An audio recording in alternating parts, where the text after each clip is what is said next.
Assalamualaikum warahmatullahi wabarakatuh. Apa kabar anak-anak Bunda kelas 3 yang solih-solihah? Alhamdulillah, super dahsyat. Raih masa depan dengan bismillah. Bismillahirrahmanirrahim. Pendidikan agama Islam hari ini, Bunda ini akan menyampaikan materi tentang sholat kewajibanku. Sebelum masuk ke dalam materi, Bunda ini akan menyampaikan sebuah kisah tentang sholatnya Rasulullah SAW. Yuk simak bersama. Suatu malam, Hudzaifah sholat bersama Rasulullah SAW. Setelah selesai membaca surah Al-Fatihah pada rakaat pertama, dia mendengar Rasulullah membaca surah Al-Baqarah. Hudzaifah berpikir bahwa Rasulullah hanya akan membaca surah tersebut beberapa ayat. Namun ternyata Rasulullah baru ruku kira-kira setelah membaca ayat 100. Rasulullah terus melanjutkan sholatnya.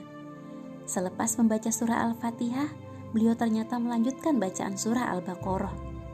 Kali ini bacaannya lebih panjang. Rasulullah bahkan baru ruku setelah selesai membacakan surah terpanjang dalam Al-Quran tersebut. Pada rakaat berikutnya, Rasulullah membaca surah An-Nisa hingga selesai. Hudzaifah berpikir bahwa Rasulullah akan ruku setelahnya. Namun, Rasulullah ternyata melanjutkan dengan membaca surah Al-Imran. Rasulullah membacanya perlahan hingga selesai. Jika melewati ayat berisi tasbih, beliau bertasbih. Jika melewati ayat tentang permohonan, beliau memohon. Jika melewati ayat tentang perlindungan, beliau memohon perlindungan.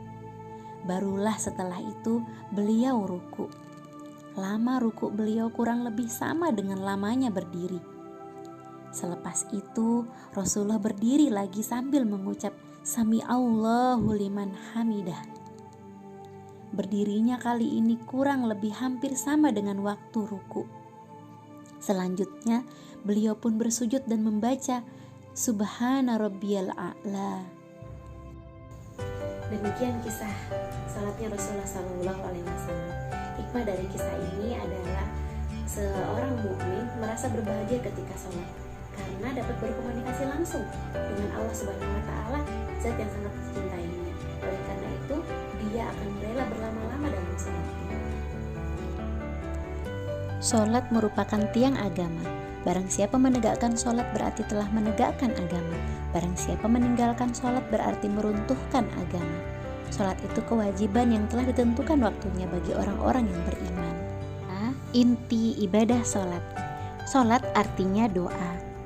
Diartikan pula sebagai serangkaian ucapan dan gerakan tertentu yang diawali dengan takbiratul ihram dan diakhiri dengan salam. Sholat dilaksanakan untuk membuktikan pengabdian diri kita kepada Allah Subhanahu wa Ta'ala. Melaksanakan sholat berarti menyembah Allah Subhanahu wa Ta'ala, berdoa, memohon ampunan, dan bersyukur kepada Allah. Sholat merupakan ibadah yang diperhitungkan pertama kali setelah hari kiamat. Sholat mencegah perbuatan keji dan munkar. Hikmah sholat. Sholat akan memberikan hikmah yang bermanfaat jika dilaksanakan dengan sempurna, memenuhi syarat rukun, khusyuk, dan ikhlas karena Allah Subhanahu wa Ta'ala. Hikmah sholat diantaranya seperti berikut. 1. Selalu mengingat Allah Subhanahu wa Ta'ala. 2. Mendekatkan diri kepada Allah Subhanahu wa Ta'ala. 3. Disiplin waktu. 4. Hidup bersih. 5. Hidup tertib dan teratur. 6. Bersikap rendah hati. 7. Hidup damai dan menyebarkan keselamatan. 8. Hati menjadi tenang dan tentram. 9. Membina kebersamaan, persatuan, dan persaudaraan.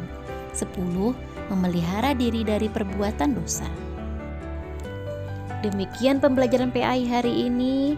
Sampai jumpa pekan depan. Bunda Yuni mohon maaf. Wassalamualaikum warahmatullahi wabarakatuh.